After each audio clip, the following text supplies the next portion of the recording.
స్థానిక సంస్థల ఎన్నికల్లో అందరం ఒకటై గెలిపిస్తామా? గెలిపిస్తాం. Thank you.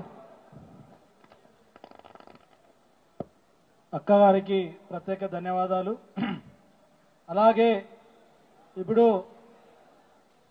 మనం ఎప్పుడప్పుడు అని ఎదురుస్తున్నటువంటి నూతన అధ్యక్షులు ఎన్ రామచంద్రరావు అన్న గారిని మాట్లాడవలసిందిగా కోరుకుంటున్నాను.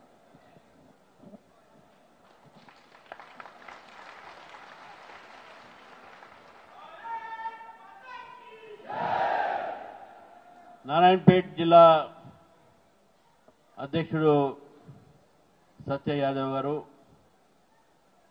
ఈ యొక్క పార్లమెంట్కు ప్రాతినిధ్యం వహిస్తున్నటువంటి మనందరి యొక్క శ్రీమతి డికే అరుణ గారు, సీనియర్ నాయకులు నాగురావు గారు, కొండయ్య గారు, పవన్ గారు, చాలామంది ఉన్నారు మా ఒక వేదిక మీద. అందరికీ పేరు పేరు నమస్కరిస్తూ పత్రికా విలేకరులకు, నారాయణపేట కార్యకర్తలకు, పెద్దలకు అందరికీ కూడా నేను శీర్ష వహించి నమస్కరిస్తున్నాను. ఎందుకంటే నేను గతంలో ఎమ్మెల్సీగా ఉన్నప్పుడు ఈ యొక్క ప్రాంతం నుంచి నాకు మంచి ఓట్లు మద్దతు దొరికింది. అనేక కార్యక్రమాల్లో ఇక్కడ నేను రావడం కూడా జరిగింది. ఇంతకుముందు జిల్లా విషయంలో కొద్దిగా ప్రస్తావన వచ్చింది. ఆ రోజు ఈ జిల్లా నిర్మాణం చేసే సమయంలో, ఈ జిల్లా నిర్మాణం కాకముందు ఇక్కడ అఖిల పక్ష సమావేశాలు అయినాయి. అందులో కూడా నేను వచ్చాను. ఇక్కడ ధారణ కూడా చేశాను. ధారణతో పాటు ప్రభుత్వానికి కూడా నేను ఎమ్మెల్సీగా అనేకసార్లు విజ్ఞప్తి చేశాను.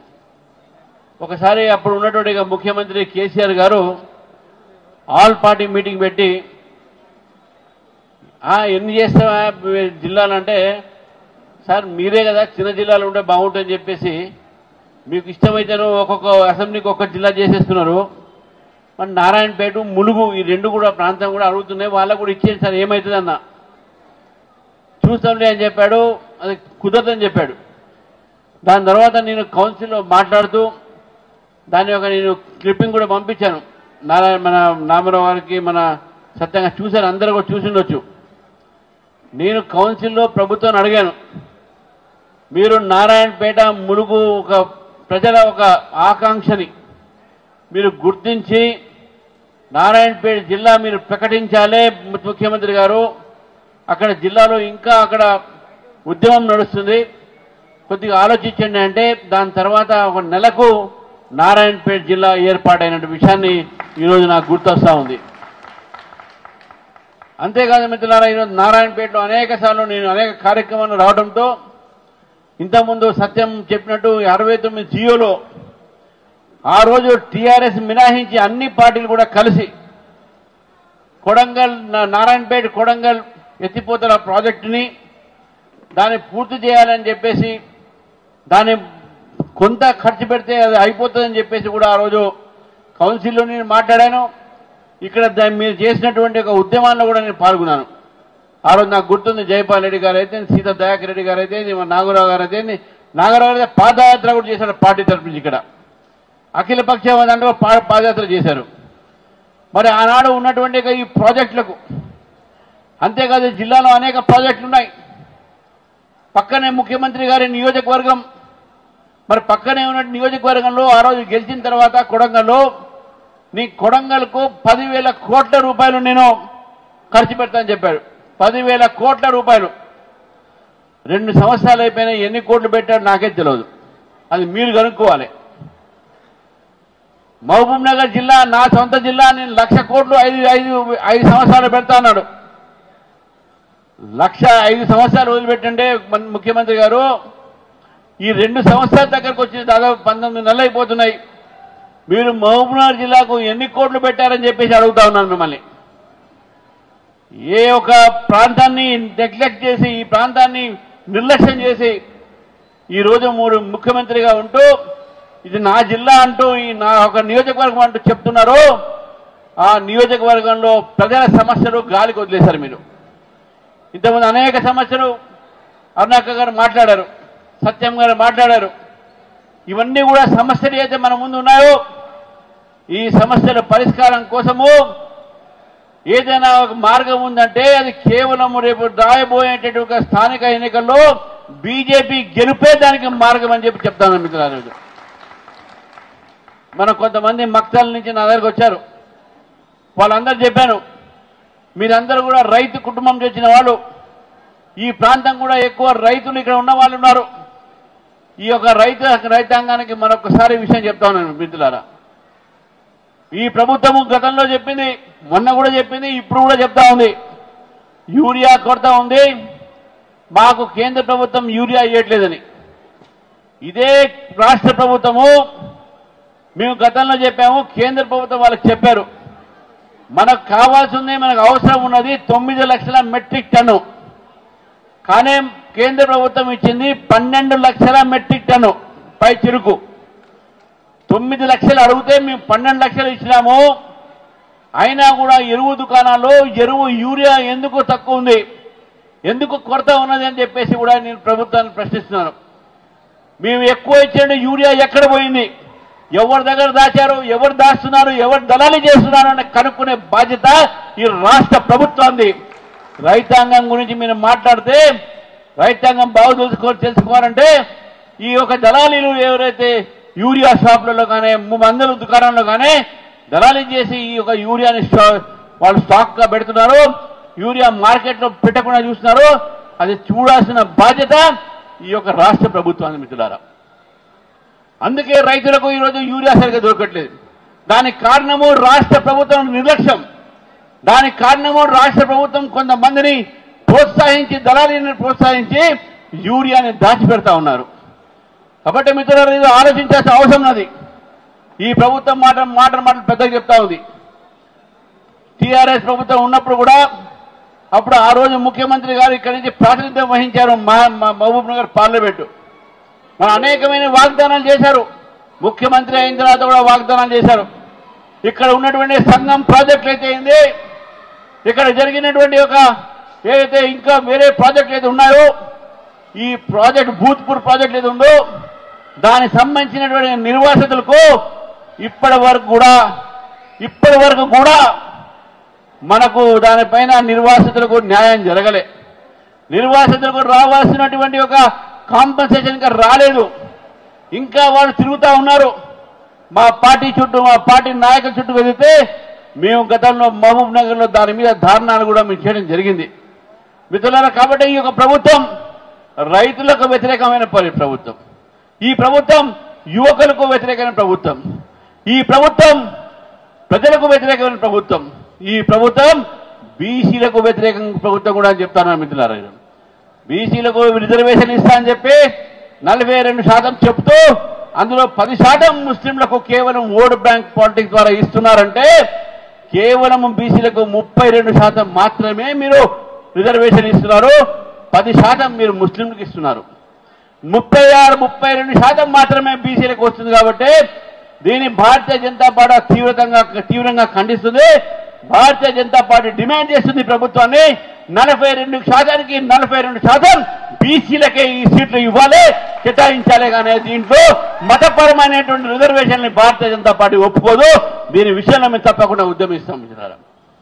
కాబట్టి ఈరోజు ఈ ప్రభుత్వం ప్రజా వ్యతిరేక ప్రభుత్వం. ప్రజలు గ్రహించారు ఈ యొక్క ప్రభుత్వం ఈ యొక్క ప్రజల యొక్క సమస్యల మీద పట్టించుకోదరి. ఇదే ప్రాంతంలో చేనేతలు ఎక్కువ ఉన్న ప్రాంతంలో, ఇక్కడ హ్యాండ్లూమ్ ఏదైతే ఫేమస్ గా ఉందో, చేనేత వస్త్రాలు ఏదైతే ఫేమస్ గా ఉందో, నేను ఆ రోజు ఎమ్మెల్సీ ఉన్నప్పుడు నా కొడుకు పెళ్లిగా జరిగినప్పుడు నేను ఒక్కొక్క బట్ట ఇదే చేనేత వాళ్ళ దగ్గర కొన్నాను. నేను దానికి నా కూడా గద్వాలో కొన్నాను, కొత్తకోటలో కొన్నాను. ఎందుకంటే ఆనాడు ఇది నాకు రాజకీయ క్షేత్రం, ఇది నా కాన్సెన్స్ కాబట్టి నా చేనేత సోదరుల దగ్గర నేను కొంటే కనీసం వాళ్ళకి మార్కెట్ అయినా ఉంటుందని. ఇక్కడ ఈ అవసరం ఉన్నది. టెక్స్టైల్ పార్క్ అనేది అవసరం ఉన్నది. ప్రభుత్వం ఎందుకు దానిపైన ఆలోచన పెట్టట్లేదు? ఈ ప్రాంతంలో ఉన్నటువంటి ఒక చేనేత సోదరుల కోసం అయితే, గొర్రెల కాపల సోదరుల కోసం అయితే, గొర్రెలు అయితే ఉన్నాయో ఉచితంగా పంపిణీ చేస్తారని చెప్పి ఆ ప్రభుత్వం చెప్తుంది, ఈ ప్రభుత్వం చెప్తుంది.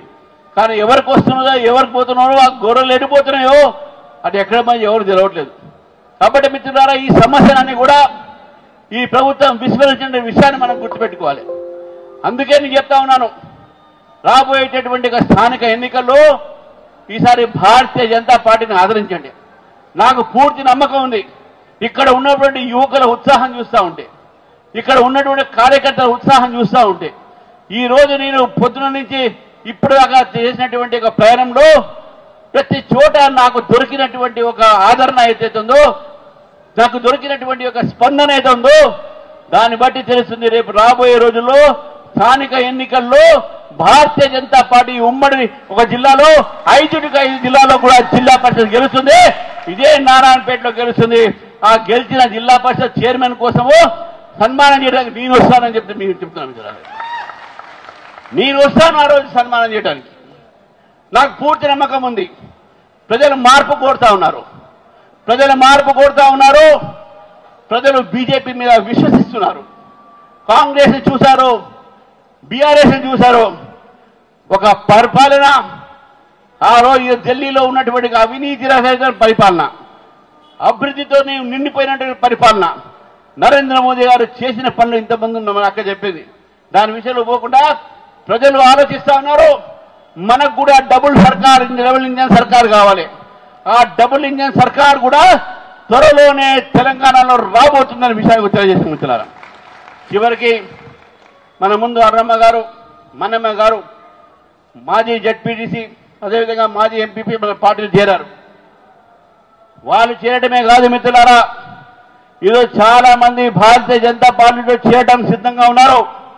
అనేక పార్టీల నుంచి ఈరోజు మాజీలు, ప్రస్తుతం ఉన్న వాళ్ళు కూడా ప్రజాప్రతినిధులు బీజేపీలో వస్తామని చెప్పేసి వారి యొక్క ఆశలు చూపెడతా ఉన్నారు. వారి యొక్క విల్లింగ్నెస్ చూపెడతా ఉన్నారు. వారి యొక్క సపోర్ట్ చేస్తామని చెప్పి చెప్తా ఉన్నారు. కాబట్టి నేను ఈ యొక్క వేదిక ద్వారా నేను ఆహ్వానిస్తున్నాను. మా పార్టీ అందరి కోసం, మా పార్టీ ప్రజల కోసం, మా పార్టీ పెరుగుతుంది.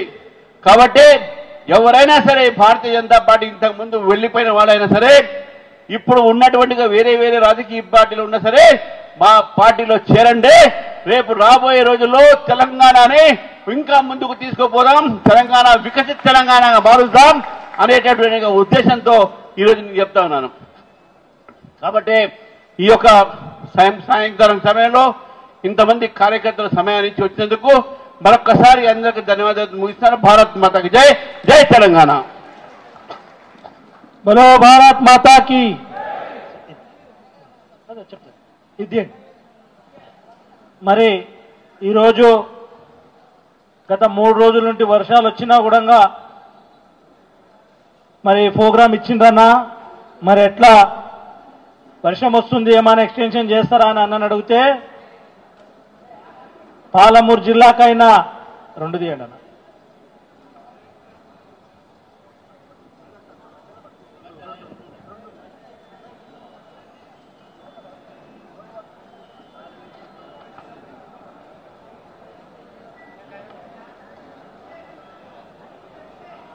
గత 3 రోజుల నుండి వర్షాలున్నా కూడా అన్నా మరి ఎట్లా ఎక్స్టెన్షన్ చేస్తారంటే ఒకటే అన్నాడు, వాన వచ్చినా, వరద వచ్చినా, తుఫాన్ వచ్చినా నేను మాత్రము నారాయణపేటకి వస్తా అన్నాడు. అన్నట్టుగానే అన్న వచ్చిండు. అన్న ఇంకా చాలా చెప్పుకోలేదు. నారాయణపేట మున్సిపాలిటీకి ప్రతి వార్డుకు కూడా 5 లక్షల రూపాయలు ఇచ్చిండు. ప్రతి వార్డుకి, అది కాంగ్రెస్ కావచ్చు, టీఆర్ఎస్ కావచ్చు, ఏదైనా. కాబట్టి వారికి ప్రత్యేక ధన్యవాదాలు తెలియజేస్తూ ఇప్పుడు అందరం కూడా లేచి నిలబడాలి. జాతీయ గీతం ఉంటుంది కాబట్టి అందరు లేచి నిలబడాలి. జాతీయ గీతం తర్వాత సన్మానం ఉంటుంది కాబట్టి అందరూ సామూహికంగా